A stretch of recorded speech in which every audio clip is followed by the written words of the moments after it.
नमस्कार। भारत में बिजनेस चलाने वालों के लिए एक बहुत बड़ी डेडलाइन आ रही है। एक ऐसी तारीख जिसे नजरअंदाज करना बहुत भारी पड़ सकता है। जी हां, हम बात कर रहे हैं अक्टूबर 2025 के जीएसटी रिटर्न की। और आज हम यही समझेंगे कि ये सिर्फ एक रूटीन फाइलिंग क्यों नहीं है, बल्कि पूरे वित्तीय वर्ष का फाइनल चेक पॉइंट है। जैसा कि आप देख सकते हैं, ये कोई मामूली मासिक फाइलिंग नहीं है। ये वित्तीय वर्ष 2024-25 के लिए आखिरी चेक पॉइंट है। इसका सीधा सा मतलब यह है कि एक बार ये फाइलिंग हो गई तो फिर पूरे साल के खातों में कोई भी बदलाव करना नामुमकिन हो जाएगा। जो जैसा है वैसा ही हमेशा के लिए लॉक हो जाएगा। इसे ऐसे समझिए कि वित्तीय वर्ष 2024-25 के शो पर अब पर्दा गिरने वाला है। ये बिल्कुल आखिरी मौका है कोई भी बदलाव करने का, कोई भी गलती सुधारने का, इससे पहले कि आपके खाते हमेशा के लिए सील कर दिए जाएं। देखिए, इस एक डेडलाइन से कितना कुछ बदल जाता है। इससे पहले पूरी आजादी है, संशोधन कर सकते हैं, गलतियां सुधार सकते हैं, क्रेडिट क्लेम कर सकते हैं, लेकिन इसके बाद सब कुछ परमानेंट हो जाता है, लॉक हो जाता है, और जो मौका हाथ से गया वो हमेशा के लिए चला जाता है। तो अब सवाल ये उठता है कि इस बड़ी डेडलाइन की तैयारी कैसे की जाए। घबराने की बिल्कुल जरूरत नहीं है। चलिए एक बहुत ही सीधी और साफ स्टेप बाय स्टेप चेकलिस्ट देखते हैं, जिससे ये पक्का हो जाएगा कि सब कुछ सही है और ऑडिट के लिए तैयार है।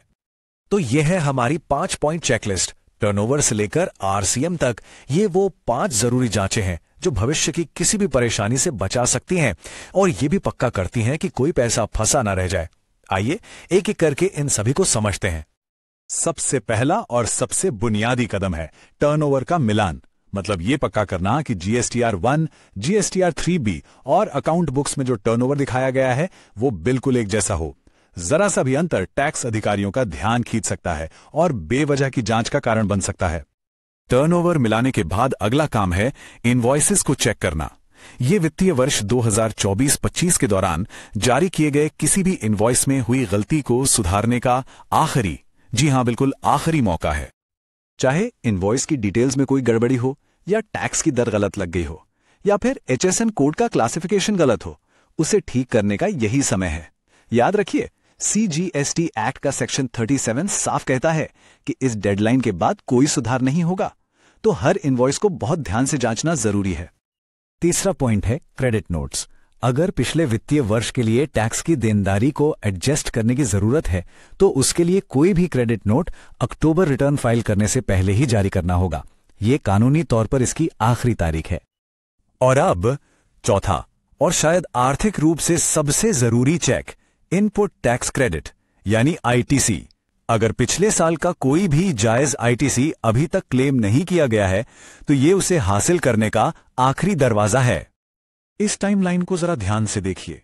वित्तीय वर्ष 24-25 का कोई भी आईटीसी अक्टूबर 2025 के रिटर्न में ही क्लेम करना होगा, जिसे 30 नवंबर तक फाइल करना है। अगर ये तारीख निकल गई तो कानून के हिसाब से वो क्रेडिट हमेशा हमेशा के लिए खत्म हो जाएगा। और इसका नतीजा क्या होगा? सीधा और साफ। डेडलाइन चूकने का मतलब है कि उस क्रेडिट की कीमत हो जाएगी 0, 0। ये बिजनेस का सीधा सीधा नुकसान है जिसे टाला जा सकता है। हमारा 5वां और आखिरी चेक है रिवर्स चार्ज मैकेनिज्म यानी आरसीएम। ये उन लेन देन के लिए बहुत जरूरी है जो अनरजिस्टर्ड वेंडर्स के साथ किए जाते हैं। इसकी सही से जांच करना भविष्य के किसी भी विवाद से बचा सकता है। तो आरसीएम को सही तरीके से क्लोज करने के लिए ये 4 कदम उठाने होंगे। सारे आरसीएम ट्रांजैक्शंस को रिव्यू करें, ये पक्का करें कि टैक्स चुका दिया गया है, सेल्फ इनवॉइस बना लें और सबसे जरूरी अक्टूबर के रिटर्न में ही इसका क्रेडिट क्लेम कर लें। तो इन सब बातों का निचोड़ क्या है? अब तक हमने जो भी समझा है उसे संक्षेप में देखते हैं। ये फाइलिंग सिर्फ एक फॉर्मेलिटी नहीं, बल्कि पूरे साल के कंप्लायंस को फाइनल टच देने जैसा है। ये टेबल पूरी कहानी को 4 शब्दों में बयां करती है। मिलान करें, सुधार करें, समाप्त करें और तैयार करें। इन 4 कामों से न सिर्फ इस साल के खाते सही होंगे, बल्कि ये एनुअल रिटर्न और किसी भी ऑडिट के लिए एक मजबूत नींव भी तैयार करेगा।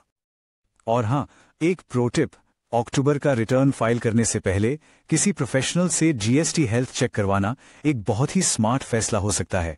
ये पूरी तरह से मन की शांति सुनिश्चित करने का सबसे अच्छा तरीका है। ऐसा क्यों? क्योंकि ये एक तरह से फाइनल सेफ्टी नेट की तरह काम करता है।